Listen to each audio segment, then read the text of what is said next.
Hello everyone.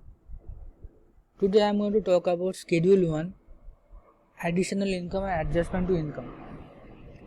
So basically you can see this is a single page form and it consists two parts. Part 1 Additional Income and Part 2 Adjustments to Income. Guys, this is a very important topic. I guess I will be able to cover all the line of this form in details so that you can have a good understanding of this form. So let's start. Part 1 Additional Income.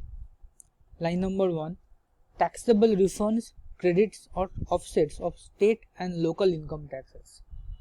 So guys, if you receive any refund from state from the last year tax return 2019, and if you are in itemized deduction in last year tax return, then you can claim those refunds here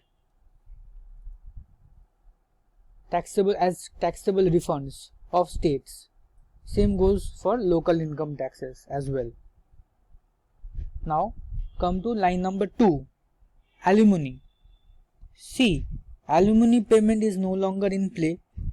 Under divorce or separation instruction executed on or before December 31st, 2018, alimony payments are deductible by the payer and taxable to the recipient. So when you calculate your gross income to see if you are required to file a tax return, you should include alimony payment received under such instruction. But however, under divorce and separation instruction executed after December 31st, 2018,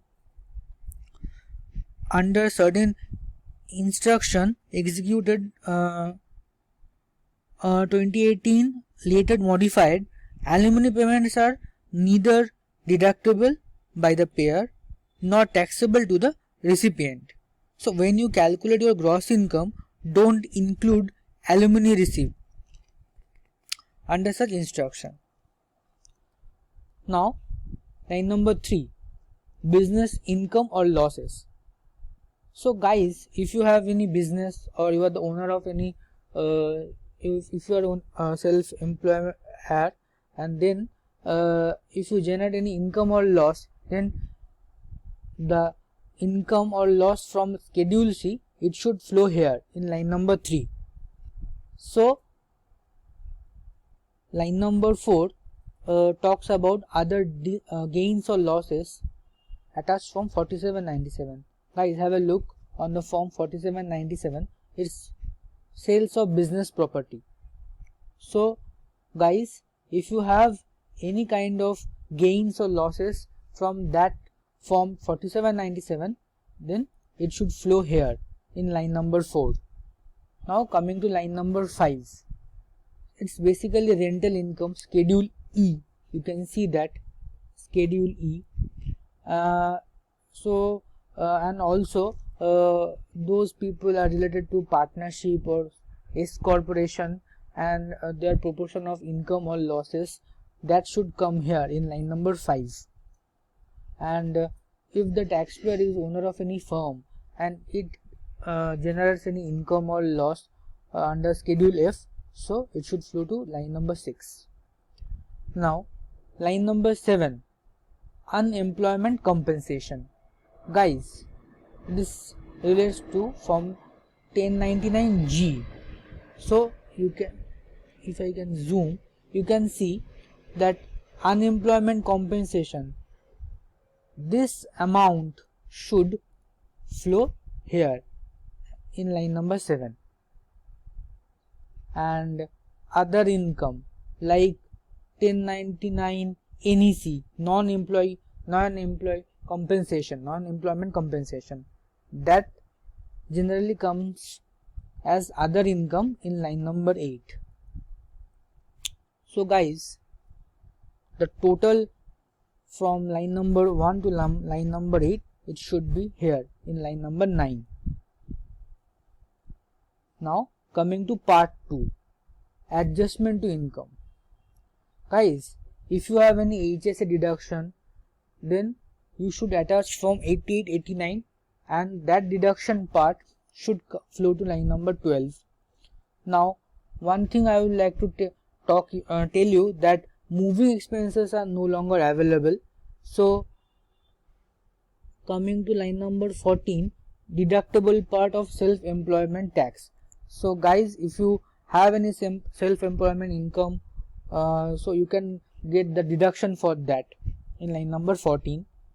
Now, self-employed ACP, simple or qualified plans, that comes to line number 15. Now, same for line number 18, alimony paid. I have already told you that after any payment made 2018, December 31st, 2018, you will not get any deduction. So, like coming to line number 19, IRA deduction. So guys, if you have any deduction from IRA, you will get here in line number 19. Now coming to line number 20, student loan interest deduction. So guys, this is 1098E, basically student loan interest statement. So the line, the amount in line number 1 should come here in line number 20 of schedule 1, student loan interest deduction. Or guys, if you have received any 1098T, this is tuition statement, that any amount from line number 1, this should flow to line number 21, and the total amount from 10 to 21, this should flow here in 22. Okay, now guys, I want to tell you something more in details, like the total amount of line number 9, this should flow to 1040 page 1 here in line number 8. You can see guys, other income from schedule 1, line 9. Suppose if total additional income comes to $5,000,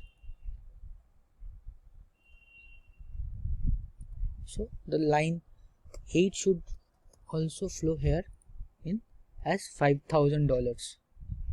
And if the total adjustments are coming like $3,000,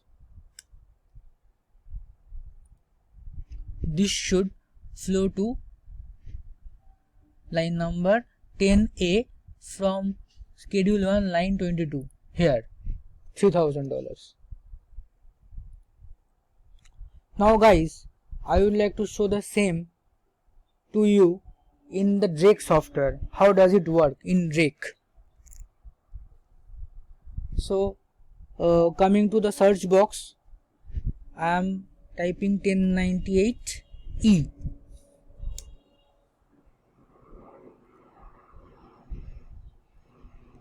So basically I have already told you that schedule 1 part 2, this is adjustment to income, and you can see student loan interest deduction. So guys, you have to report that amount from 1098E here. Also for 1098T, basically guys, if you receive 1098T, so you can get education credit and deduction. So guys, I want to tell you what is the difference between deduction and credit. Basically, deduction reduces the taxable income and credit reduces tax liability. So if you consider deduction, it will automatically reduce your taxable income, and if you get the credit, then it will reduce your tax liability. So basically, if you get 1098T, the total amount should flow here. You can see the total qualified education expenses, including cost of tuition, required enrollment fees, books, supplies and equipment. The total amount should flow here, and you can also tick the tuition and fees deduction. So if you tick here, you will see an additional form 8917 will generate, and if you have all the details of the educational institution, then you have to mention the name of the educational institution, the EIN, the address, and also here, did the student receive form 1098T from the institution for 2020? If yes, then yes. If no, then no. So guys, you need to do that. Basically form 8863, you need to have that American opportunity credit, and also any academic period, any academic institution, recognized institution credit scholarship. So you can claim in form 8863.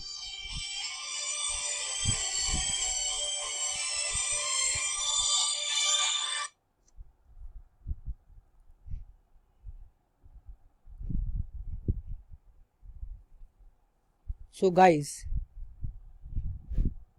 I am just quickly recap what I have already told you. So this is schedule 1. This is for additional income and adjustment to income. Part 1 is for additional income and part 2 for adjustment to income. So if all the income from line 1 to 8, this should flow to here in line number 9, and the line number 9 amount should flow to form number 1040 page 1. This should come to line number 8, other income from schedule 1 line 9. This should come here, line number 8. And from the part 2 adjustment to income,